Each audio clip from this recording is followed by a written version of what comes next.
good evening. I'd like to direct my question kay Tiffany, our Best Supporting nominee last met yung Manila Film Festival for my father and myself. You've gone a long way, Tiffany. Pero gusto ko malaman kung from that time to now, ano ba yung pangahugot mo? Kasi parang ngayon, ramdam namin na meron kang talagang dinadala sa dibdib mo. Baka gusto mong ilabas. Ano nang nangyari sa'yo? Nangyari kasi sa akin, ang dami ko po kasi talagang pinagdaanan, hindi lang sa career ko and personal life ko din po. Malayo po ako sa family ko, so lahat ng pinagdaanan ko dito is wala akong mapagsabihan and wala akong nakakausap. And because of that, hindi ko, doon ko lang nalalabas yung pagiging emotional ko, yung mga pinagdaanan ko dito sa simula nung napunta ko dito, para i-pursue ko yung acting ko. Ito po yung acting ko po, ito po yung pinagdaanan ko po, ito po yung ginamit ko. Simula nung nag-my father, myself po ako, may napagdaanan na din po ako noon. And sunod-sunod din po talaga. And yun po, ang dami, ang feeling ko po kasi walang sumusuporta sa akin,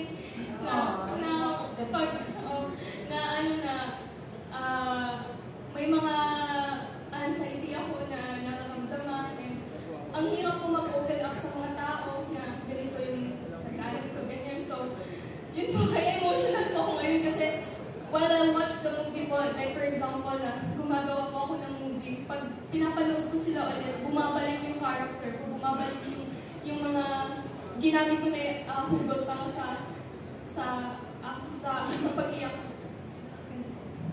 So how are you now? Ano na yung kalagayan mo talaga ngayon?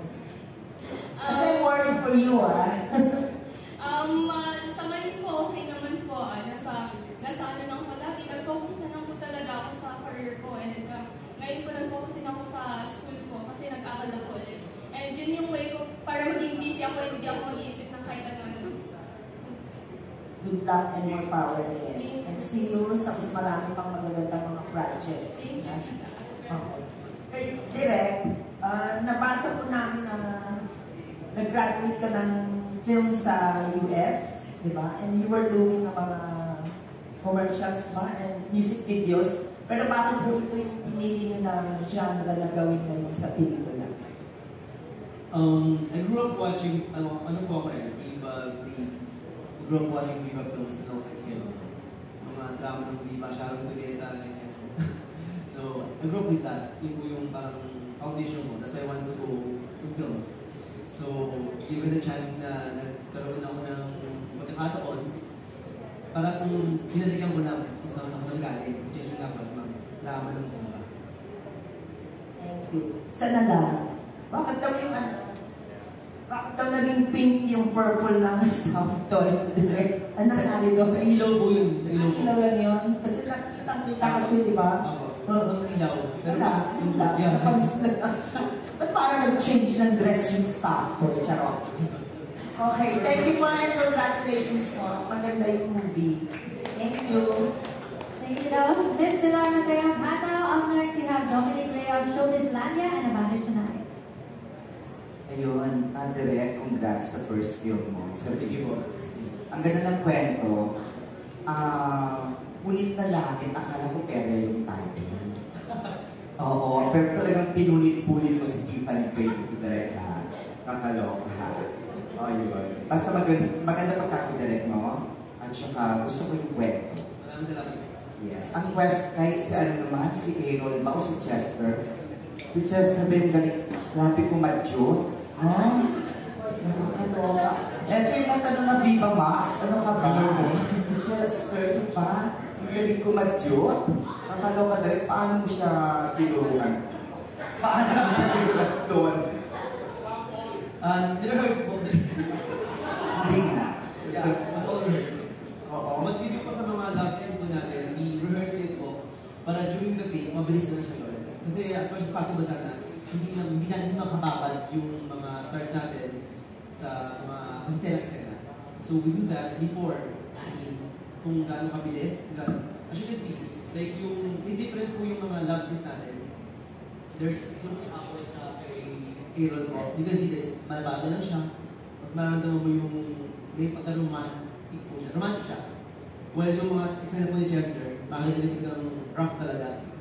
Mas lost yun po. So, mas rehearse po yun. Mas ganun ba yun? Ako. Kay Bill, oo.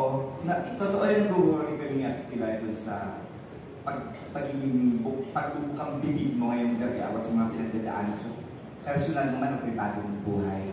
Nakakaloka lang din. At hindi mo ba nakausap yung kuya mo o wag na yun. Paano mo pinaghandaan yung mga eksena mo na parang feeling ko mas matitindi ngayon yung ginawa mo sa pelikula kumpara dun sa paupahan?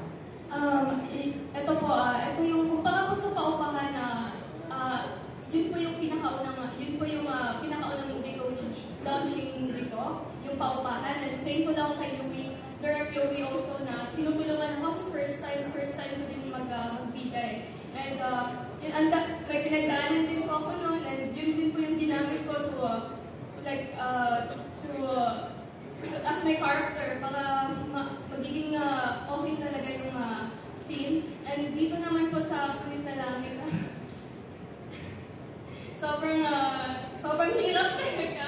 And alam ni Direk yan, and thankful ako kay Direk kasi hindi niya ako pinabayaan. And tinulungan niya ako, and pag nagsabi sa Direk na, okay, pag may times kasi hindi ako makaiyak sa sobrang pagod ko.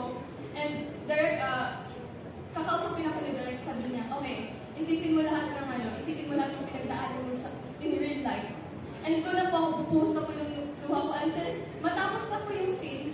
Hindi na po ako titigil yung iyak pa din po ako ng iyak. So yun po ang nangyayari sa akin. And every time mapapanood ko yung mga scene na yan, ang hirap po talaga. Pero proud po ako sa sarili ko. Thank you. Congrats. Pagaling ko ng pagaling. Thank you. Thank you. Thank you. That was Dominic Ray of Showbiz Landia and Abandon tonight. And for our last set of questions we have, Vlogger ng Bayan. So yun, magandang gabi po at Robbie Vloggers League. Question for Miss Tiffany. So you remind me of Miss Diane Suwili. So, siyempre madami nag-aakot talaga kasi kung sino yung papalit talaga sa kanya. Nakikita ko talaga yung pag-arte mo, natural. So, my question is, meron po ba kayong ina-idolize o tinitignan ng mga sexy stars natin? Sa sexy stars po, wala pa po. Pero yung ina-idolize ko sa pag-acting, si Maha Salvador. Siya po, lahat ng movies po niya, lahat ng teleserye niya, yun po yung pinapanood. Yun po yung pinapanood ko. At doon din po ako kumukuha ng mga techniques po na kung paano ko gawin to, kung kailan ako sobrang galit, kailan ako mag-chill lang. Doon po ako kumukuha ng sa kanya techniques. Kay Maha Salvador po. Siya yung ina-idolize ko. Okay, Miss Apple, naalala ko naman si Miss Rito Paralejo doon sa movie na Himla. Dito sa story na to, nakita ko talaga.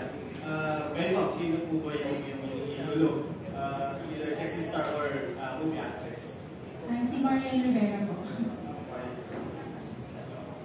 Super sexy niya and galing niya din po kumart. Okay, last question po para sa lahat. May naka-experience na po ba na literal na makapunta sa perya rin? May bukod kayo direct? Ako po, kasi from Cebu ako, sobrang province talaga. So yung barangay namin,